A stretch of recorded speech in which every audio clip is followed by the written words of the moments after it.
Dear students, a great and wonderful good morning to all of you.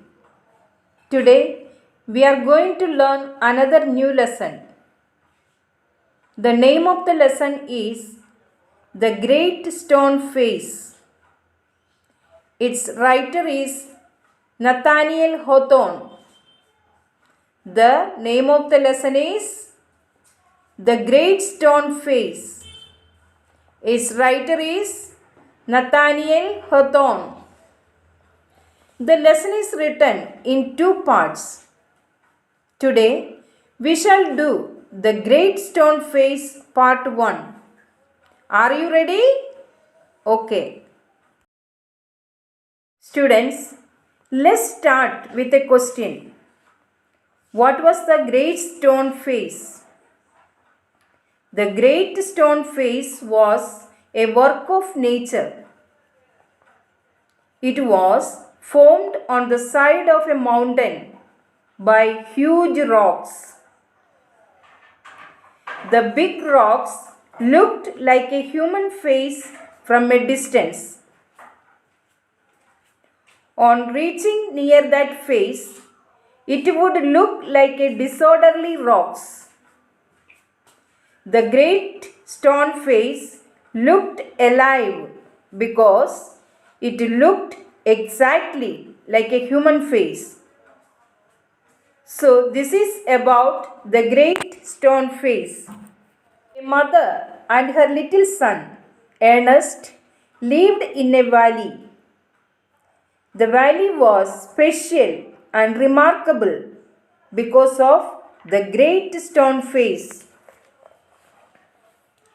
One afternoon, the mother and her son sat at the cottage door talking about the great stone face. The mother also told him about an old prophecy or prediction. What was the prophecy? The prophecy was about the birth of a child who would be born in the valley and who would become the greatest and the noblest person of his time. When the child becomes a man, his face would exactly look like the big stone face. The people were eagerly waiting for that noble child. The mother told the boy that he might live long enough to see that glorious child. Years passed by. Ernest grew up to be a gentle youth possessing great qualities. In the meantime, a rumor spread throughout the valley that the great man who resembled the great stone face had appeared. The great man was an old man, Mr. Gathergold, a very rich shopkeeper. He was a native of the valley and was returning to the village. But Ernest was disappointed as he did not notice any likeness of the stone face in the old man, Mr. Gathergold. Ernest did not find any facial similarity between the great stone face and Mr. Gathergold. Ernest did not give up hope. His heart told him to have patience and keep his hope alive that the noblest man of his time would come sooner or later. The years rolled on, and another son of the valley was regarded as the image of the great stone face. He was a great commander. He had left the valley many years ago. His childhood friends also said that the general had always looked like the great stone face. The people of the valley also believed that the commander resembled the great stone face as general. He was known as blood and thunder on the battlefield.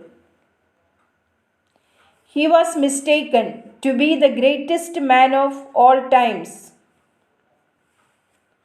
He was welcomed warmly by the people of the valley.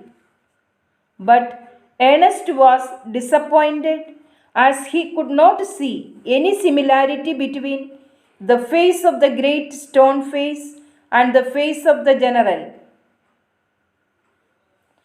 Ernest did not lose hope. He firmly believed that the great man would surely come someday.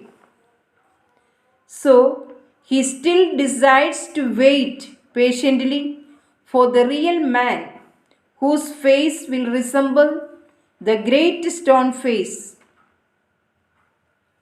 We shall also join Ernest in waiting for that great man. Remember, the great man whom Ernest is waiting for will certainly come, but not today and in the first part of the story, but tomorrow and in the second part of the story, which we shall discuss tomorrow. So, students, let's wait patiently with Ernest for the arrival of the great man. Be sure, Ernest, mother's prophecy will be fulfilled. Is it okay? Alright. What you need to have is hope, patience, faith, and optimism.